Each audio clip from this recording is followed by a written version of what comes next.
300年运扎猪蹄要经过32道工序。老實講，呢啲係心機錢嚟嘅。隱秘的角落，海鮮撈麵為何如此火爆？7點鐘排到12點幾。普通的麵條如何讓它細如髮絲？不走它就不乾，走了它就乾了。老廣的味道第6季之老字號，廣東衛視大年初4 21點10分全國首播。一座城市的味覺記憶，大多存放在傳承已久的老字號之中。歲月流逝，城市變遷，這些老字號卻像是穩穩扎根的錨點，把最親切熟悉的滋味留在了一代代人的回憶裡。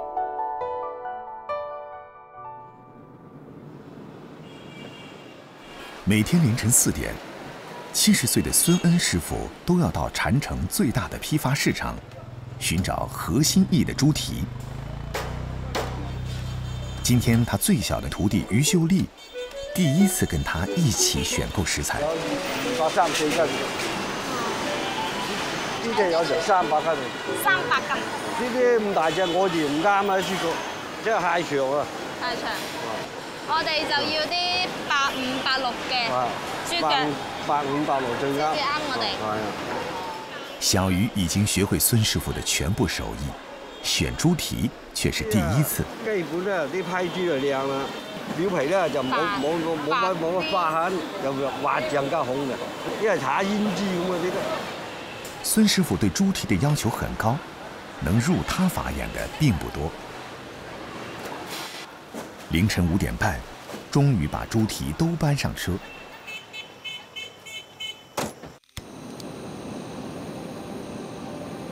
如此嚴選豬蹄，是因為他們做的是傳承了300多年的佛山傳統美食。孫師傅是這項非遺技藝的頂級技師。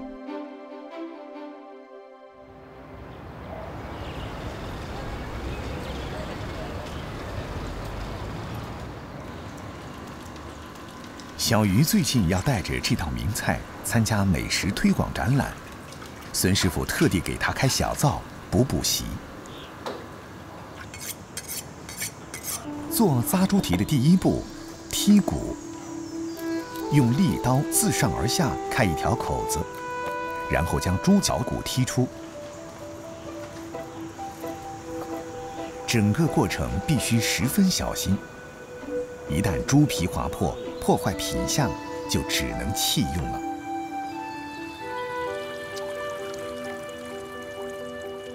最難剔的位置是豬腳尖，皮薄脂肪少，角度和力度稍有偏離，就會前功盡棄。哦，慢慢拉刀啊！如果你出嚟咁撳就唔得，出嚟咁撳咧，又好容易將刀跣嘅，一跣咁咪就爛啦。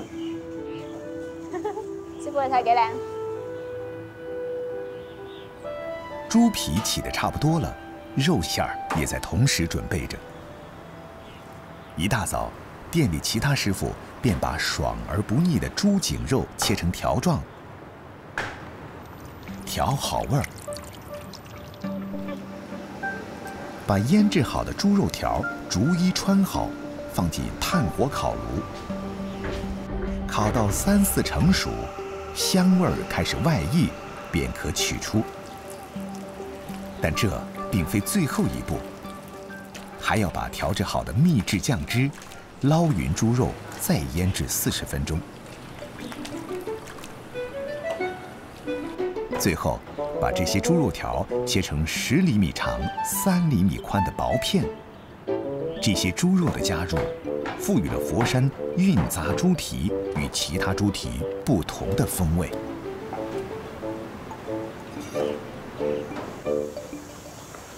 孫師傅，呢個燒好啦喎。啊好。好，多謝明哥。開檔嚟。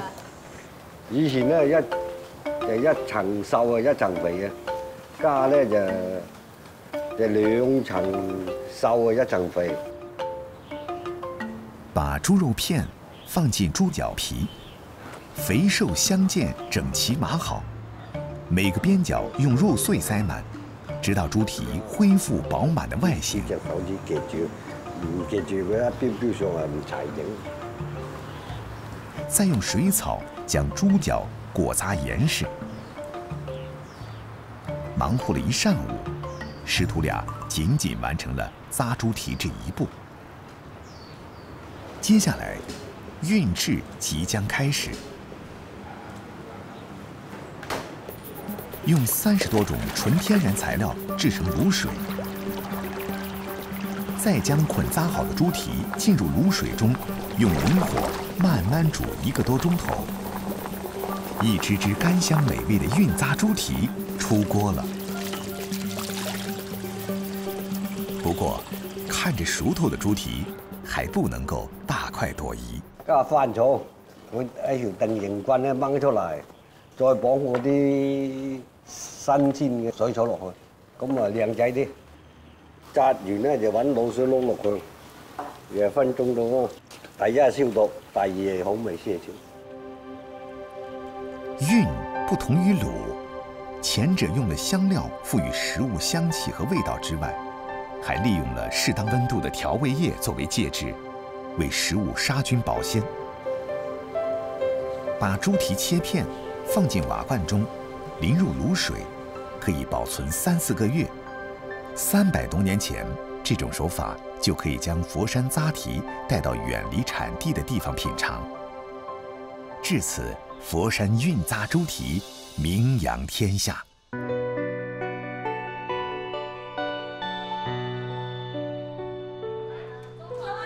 這家300年的老字號，從古時老鋪搬到郊區，顧客也一代接一代地追隨下來。細個嗰陣咧，屋企好窮嘅，咁啊逢年過節咧，阿媽先會買少少俾我哋家下菜咁嘅啫。所以而家大個咗咧，啲好中意追翻呢種味道，得閒又帶翻阿爸阿媽嚟試下，再食翻。整根豬蹄在食客面前早已偷梁換柱，順滑地被切開，一片片粉紅玲瓏心，入口皮脆肉香，鮮甘可口。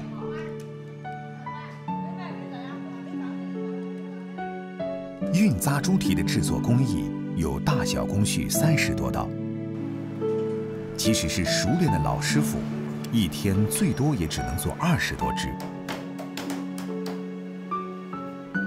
孫師傅堅持這行已經30多年，但願意入行的徒弟越來越少。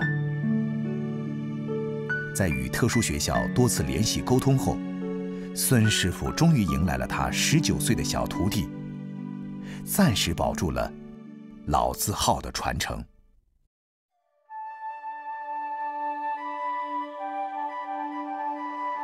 在梅州豐順的鄉間，每逢重陽節，宴請老人依然是最重要的敬老活動之一。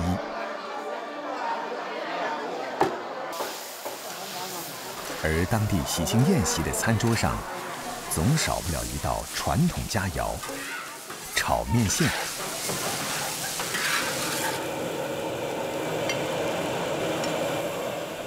300多年歷史的湯南手工麵線，在本地家喻戶曉。細長的形態，寓意着長命百歲、長長久久。它的口感柔韌鹹香，老少咸宜。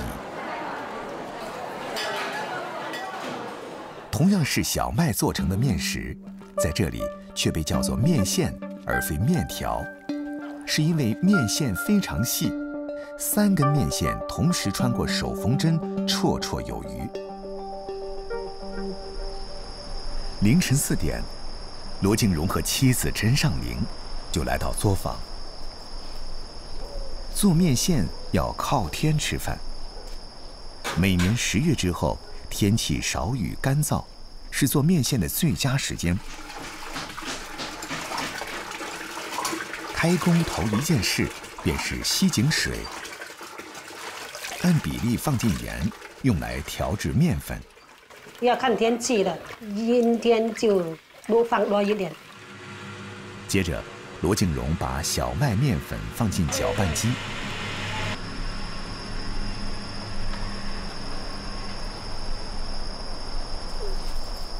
100多斤面粉搅拌完毕，揉面、割面、抹油、搓面，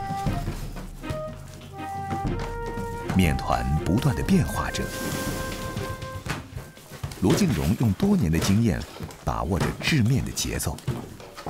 蒙着眼睛也可以做了，做了30多年了。想做老板做不成吗？不做面条吗？做面条太辛苦啦。面团搓成细条后，需要醒面一段时间才能够继续。夫妻俩赶紧扒拉一点稀饭作为早餐。那个面条块啊，没办法，连吃饭的时间都没有。面条如果你不要去搞它，它就要掉下地下来，冷一下下，竹子都上不上去了。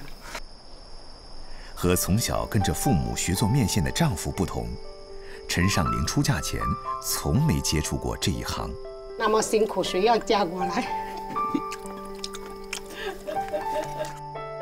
今天呢，做的没完没了，没时间出去玩，要做面条，连这个大门就不出的。要生活嘛，就要做一点面条啊。他最喜欢下雨天，不要赚那么多钱。人生过得快乐就好，是不是？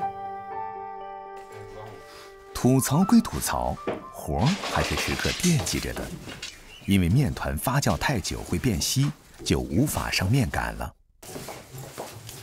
陈尚玲扎起马步，将细圆条状的面条以8字形环绕在2根面杆上。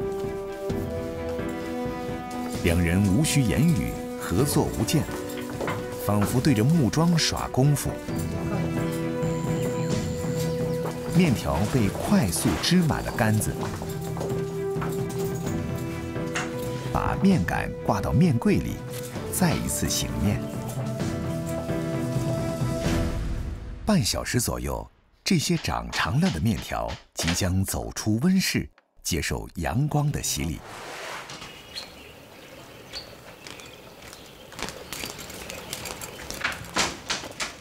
要把面条拉成面线，得讲究巧劲儿。拉、甩、扯、拖、弹，将面线拉得越细越长越好，一般可以拉出大概2到3米。晾晒时要根据风、湿度和光照来控制日晒时间，这其中细微的变化完全依靠制面师傅们的多年实践经验来掌握。变白、变干、变硬，就可以收了吗？还没等夫妻俩坐稳凳子，面线已经晒干了。你走了它就干了，你不走它就不干，所以就不敢跑嘛。不及时收就会掉在地下嘛。两人赶紧小心地把面线收下来。这时的面线离完成还差2道工序。蒸熟消毒吗？为了健康吗？面线还需放入蒸笼中蒸2个小时。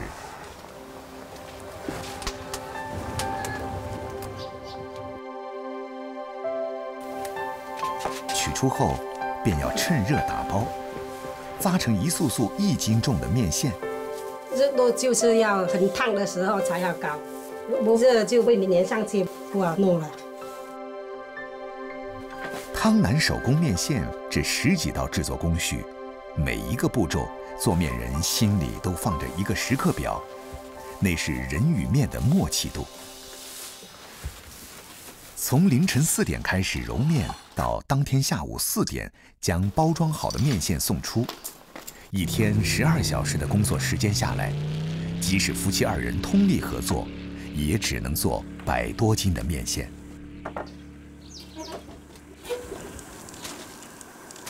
面线在煮食之前，必须先在热水里烫一烫，减少盐分，再过一过冷水，使面线恢复紧实。比起一般炒面猛火快炒不同，面线久炒不烂，要用慢火不停地翻炒。才能炒到干爽有筋道。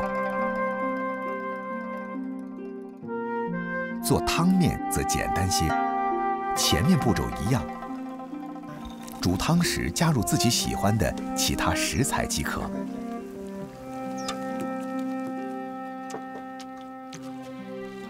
一天里能坐下来好好吃饭的只有晚餐。夫妻俩就着赖以为生的面线，喝起小酒，如同300多年来镇上的制面人一样。如果明天是晴天，也将会是劳累但美好的一天。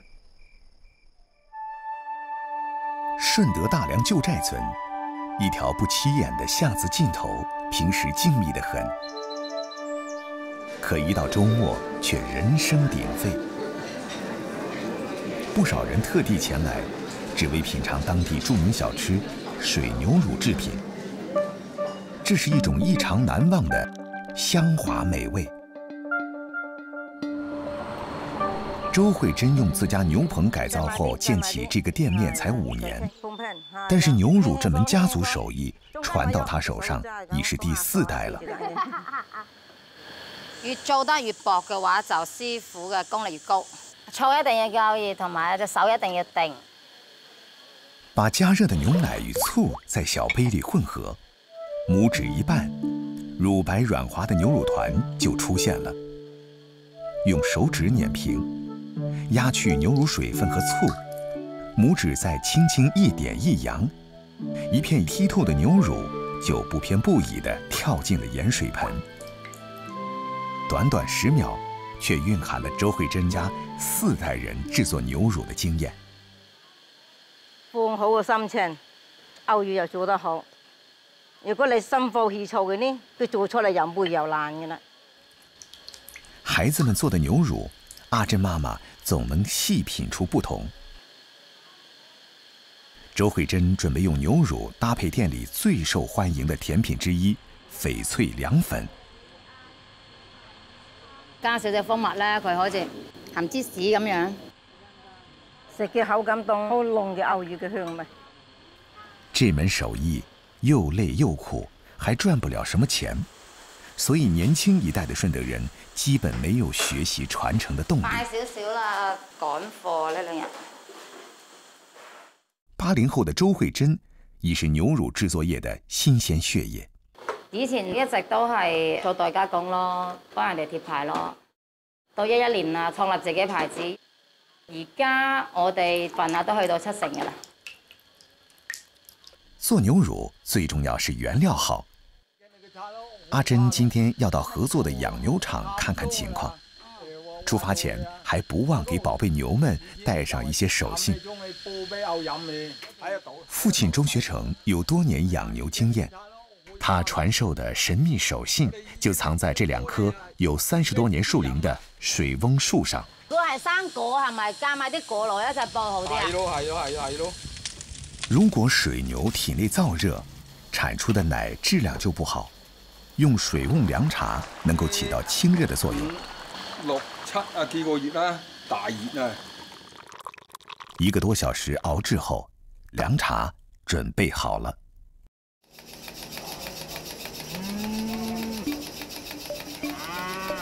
牛乳的原材料是本地水牛奶，水牛每天產奶只有20斤，是普通奶牛的1/3，但脂肪含量高，特別香濃，因此製作出的牛乳也更受歡迎。阿珍和丈夫阿奇找到了養牛場的老前輩坤叔。叻叔，呢個俾你餵牛，係咪呢隻？一隻後起碼灌桶嘛。唔使，10噸左右就夠㗎啦。我就要1係清乳，2係開胃，3係催奶。有些秘籍只有老江湖才知道。偉叔，請飲咩喺度？你以為你㗎？今年79歲的盧博偉是順德如今唯一的牛乳印工匠。每個牛乳印都需要經過7、8道繁瑣的工序，全凭手工操作。靠着兴趣，伟叔坚持了将近30年。做啲嘅唔揾餐做，揾頭做，做得到做啦。一見就大眼鏡，你個大眼鏡上做。上世纪80年代，阿珍的妈妈就已经找伟叔做牛乳印了。一个牛乳印，在2种工匠的交流中不断完善进化。牛乳的品质必须保持100年不变，但是用途却不能一成不变。虎哥、榮哥，哎呀，特登攞啲牛肉過嚟。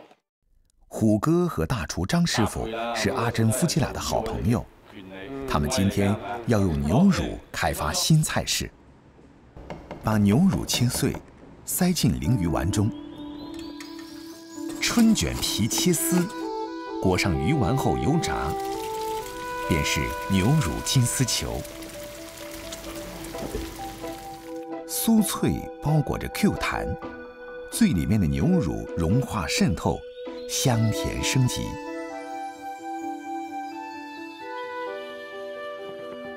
顺德人发明的5米粥浸鱼滑鱼腐，牛乳为绵滑清淡的粥水增加汁香，鱼滑鱼腐更甘香甜滑。笋壳鱼是顺德人最喜欢吃的鱼之一，在当地特色油盐清蒸的基础上，牛乳铺面，既可以防止鱼皮爆裂，还可以以咸引香，鲜上加鲜。啲牛魚啊滲咗落去啲魚皮嗰度啦，食翻細個啲味啊！但係佢又有翻啲牛魚香味。阿珍希望有朝一日，牛乳会成为顺德美食的主角，永远传承下去。黄粄是平远人最喜欢的客家小吃，在当地流传了300多年。所需原材料不过几样，但转化的过程却十分复杂。10月中下旬，其中一种食材的最佳季节到了。63岁的刘新明和妻子刘凤梅一早便出门，到山上寻找一种当地俗称为吊桃子树的植物。哎，这里还有树啊！哎，刚才有2条啊。还2条啊！哎呀，好睇啊！吊桃子树学名叫油桐，是制作碱水的原料。刘新明坚持只用这种树烧碱，每年要收集几千斤。这个树是1000斤，按照这坏呢是10斤左右。好重啊！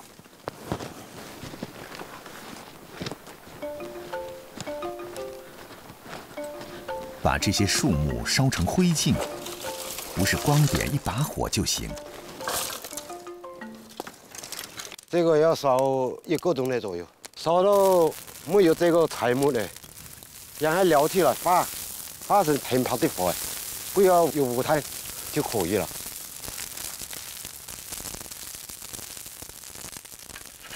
木头烧成炭后，还要放回屋里，让高温木炭继续充分燃烧。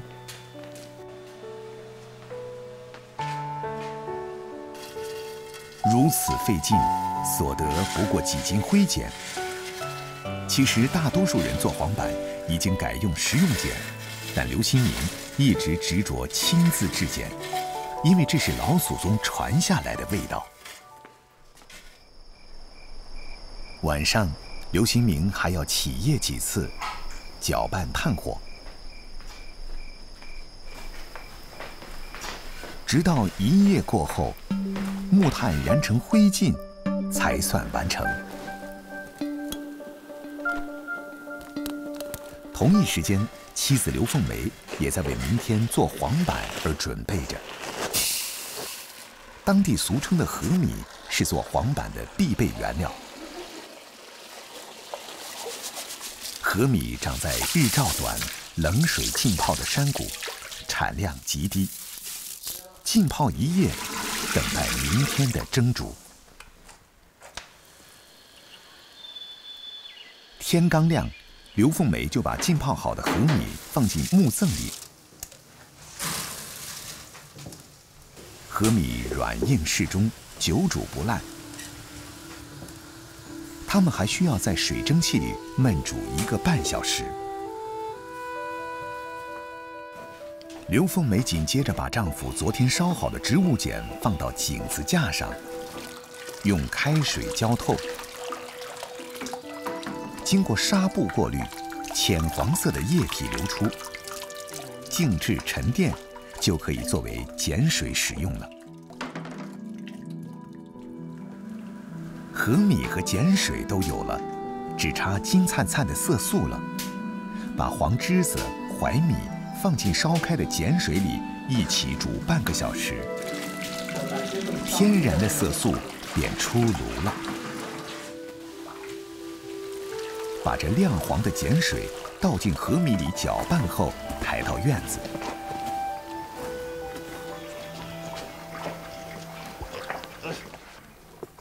传了几代人的石臼，要交给刘新明和他的侄子了。河米必须趁热冲打，俩人先用直锤围着石臼同方向绕圈碾压。待到米粒搅到6、7成烂，便换上横锤，沾沾碱水，接着冲打。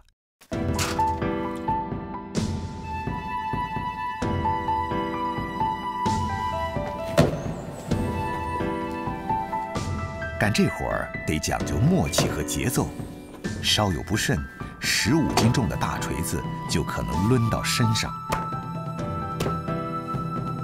石臼冲打这种古法，年轻一辈已经不会用了。好在叔侄俩还一直保持着这一传统。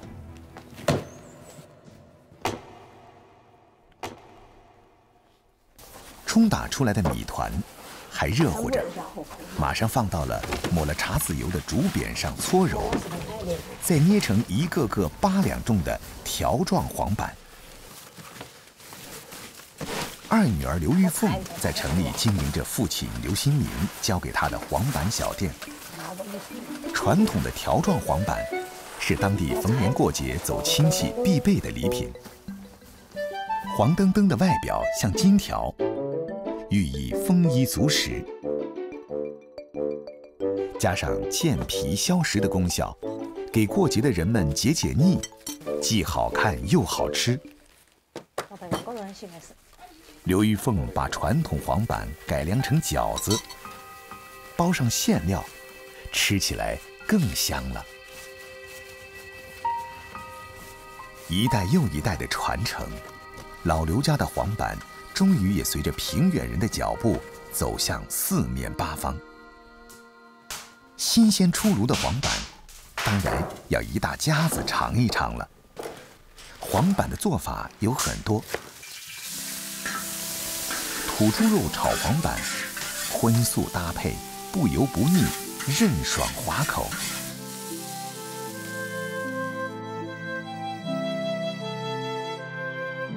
黄板饺子经过香煎，外脆里嫩，咸香适口，最受大家欢迎。劳累过后，还有什么比一家人聚餐更快乐的事呢？快拜了，祝王拜呢！黄板在客家人的餐桌上流传了数百年，见证着客家人的勤劳与爱家。快咩快咩，快些快些快些啊！厨师江新灿来自佛山张茶。清末明初，广州高级酒楼的大厨、点心师傅8成都是张茶人。追根溯源，背后少不了百越美食第一人姜太史、姜孔英的功劳。这位清末大儒精研饮食，家宴上每摆出一道新菜，就会被各大酒家争相效仿，推动了近代广府菜的繁荣。从厨30余年的江新灿也受其影响，成为姜太史家宴传承人。姜太史家宴的一大特色是因地制宜，粗菜精做。姜师傅今天要邀请朋友们试菜，第一个想到的便是本地特产沙口笋。娇姐，喂，唱歌。娇姐是姜师傅的老朋友，经他精心培育的沙口笋，多次拿下笋王比賽的冠军。落咗只先啦。嗱，呢度有啲筍啊，嗱，呢度濕啊，開始有。即係筍尖濕嘅地方就有筍噶啦。得，交到功課。筍財1兩，黃金萬兩，再整多2財嚟，我哋步步高升。3財、4財。有高人指點，姜師傅很快就挖到第一隻亮筍。掂咗。嗱，頭大尾細煙斗形，象牙色，準備去再攞第2隻。沙口笋通常长在江河冲积层，这里的泥沙混合，土质松软，营养丰富，使沙口笋具有肉甜爽脆的特点。姜师傅告别娇姐，去寻找家宴中必不可少的食材米酒。歡迎江師傅過嚟一齊睇睇我哋陳太家酒莊嘅酒窖啦！哇！一大埕酒睇先，哇，好多酒喎！好菜要配好酒，石湾酒厂在佛山已经传承了190年，酒窖里常年25度恒温恒湿，酒壁上的钟乳石状微生物群，形成有利于酒液催陈和纯化的最佳环境。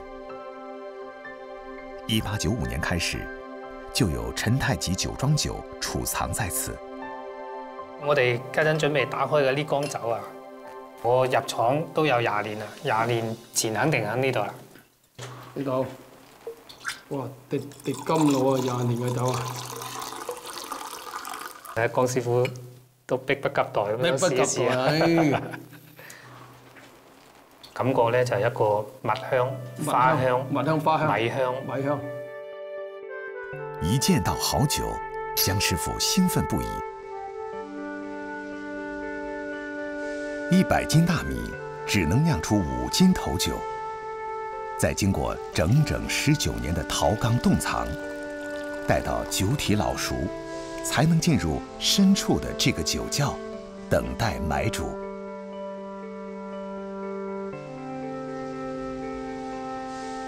呢個酒咧就係我嘅成品酒，同你嗰個江太史家宴就真係絕配啦！好，我1、2，點位置翻去？一切準備就緒，姜師傅在私房菜館忙活開了。筍要新鮮才好吃，首先處理它。燒筍嘅特點就係清甜爽冇渣。沙口筍魚蓉粥是本地的經典菜式。姜師傅煎魚的手法堪稱教科書。嗱，呢個叫做猛鑊陰油。咩叫猛鑊陰油？將隻鑊燒到佢熱，跟住落凍油響度算，燙鑊倒翻啲油出嚟。凍油咧就係灑啲鹽，佢就唔會黐鑊噶啦。個魚皮佢唔會爛。關鍵時間就灒滾水。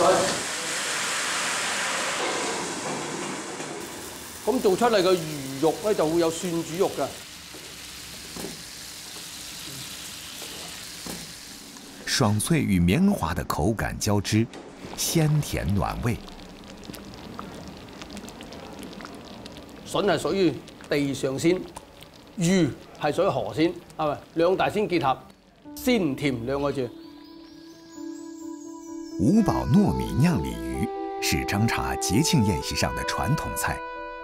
五寶就有蓮子、綠豆、糯米、瑤柱、冬菇、腰豆。燒酒當然肯定係山地道嘅玉冰燒。呢個係張茶一個傳統，食糯米就唔食魚，比較補身啊，個口感非常之豐富。咁蒸嗰陣時就記得啦，灑少少喺度底度上，就可以蒸氣流動嘅作用，將嗰個魚汁有少少黏稠度。这条大鲤鱼要隔水炖3个半小时，直到鱼肉融化，鲜味完全渗入糯米中，留有淡淡的酒香。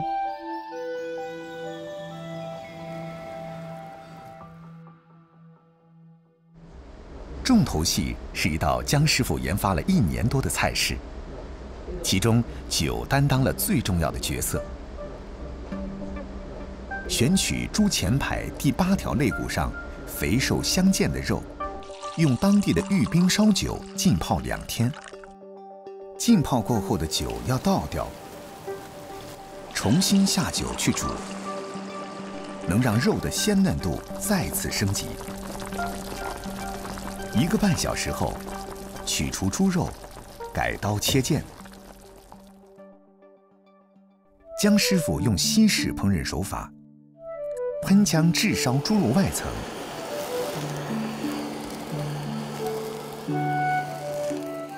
让每口肉都外酥里嫩，带着淡淡的酒味儿。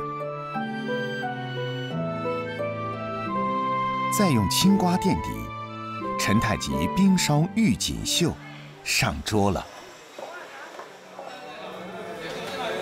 太吉冰鮮肉感受。今日安全感謝多位老師光臨江蟹子家宴嚇，祝大家掂個碌蔗啊！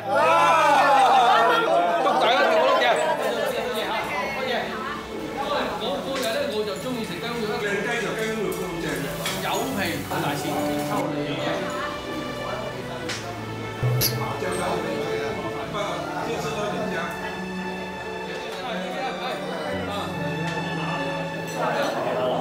嗰次話你就俾大家嚟體驗下啦。嚟。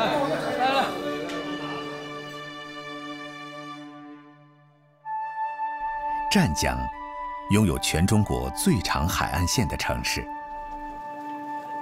海鲜是许多本地人的心头好。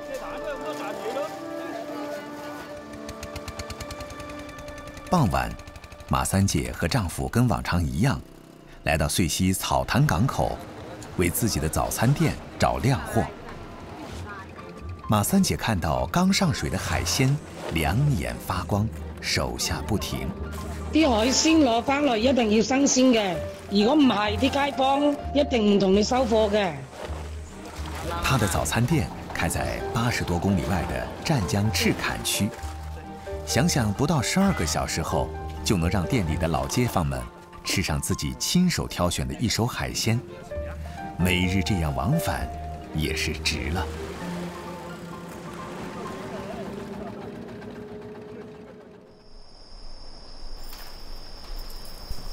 清晨5点，赤坎老街上，马三姐的早餐店开门了。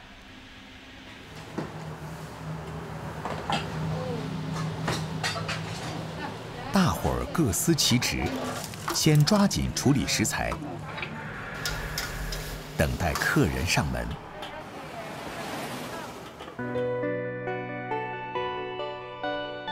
最早的一批客人大多是学生，这里的早餐是从小陪伴他们长大的味道。马三姐的早餐店开了20多年，早就成为街坊们每天开启味蕾的第一站。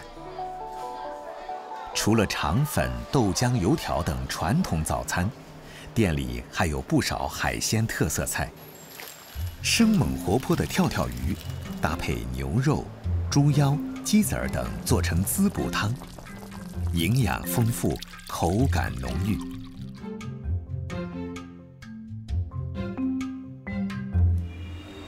招牌菜海鲜捞粉是马三姐自己琢磨出来的。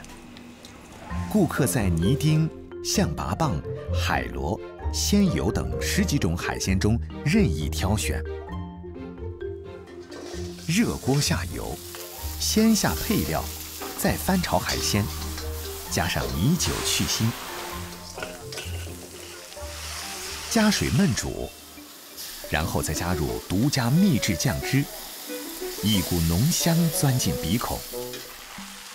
炒熟的海鲜浇到米粉上，一碗汇聚湛江海鲜精华的捞粉上桌了。自从一部在此拍摄的网剧《隐秘的角落》走红，马三姐的海鲜捞粉变成了网红美食。节假日，很多游客慕名而来，体会在海滨城市里早餐便吃海鲜的豪横。马三姐坐镇唯一主厨，更是忙得不可开交。但无论如何，她每天总会抽出时间到水井边上陪街坊们聊聊天。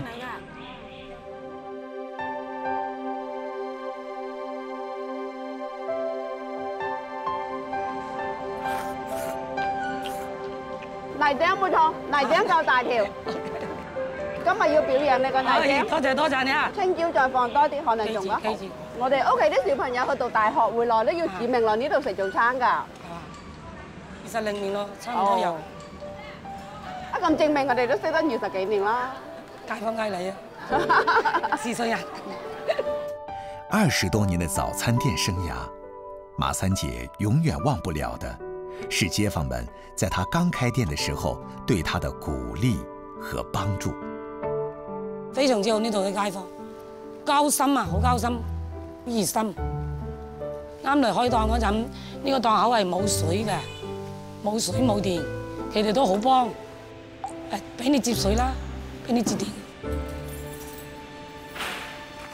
初時創好更新啊，有啲減速，啱開店一天嘅盈利係80蚊。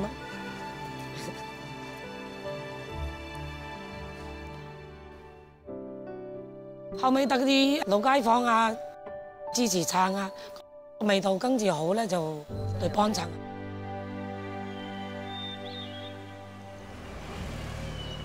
除了马三姐的早餐店，赤坎老街上的老字号比比皆是。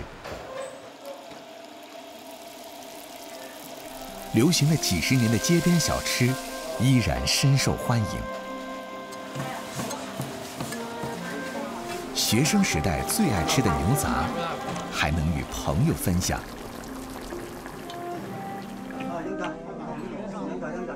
开了半个世纪的老咖啡店，认识几十年的老友们还在每天聚会。年轻人在外闯荡，回归老街开的新咖啡馆，老街坊们也爱来坐一坐。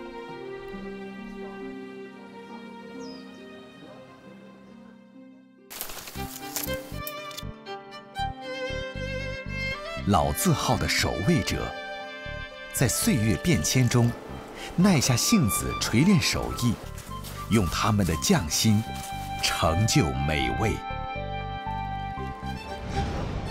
温習主題傳承300年，湯南米線，又香又好食，大量鮑魚，鹹香口味，客家味道才唔退，點樣奉拜來上派，傳承有道，江太史家宴，老街老字號，海鮮撈飯好味道。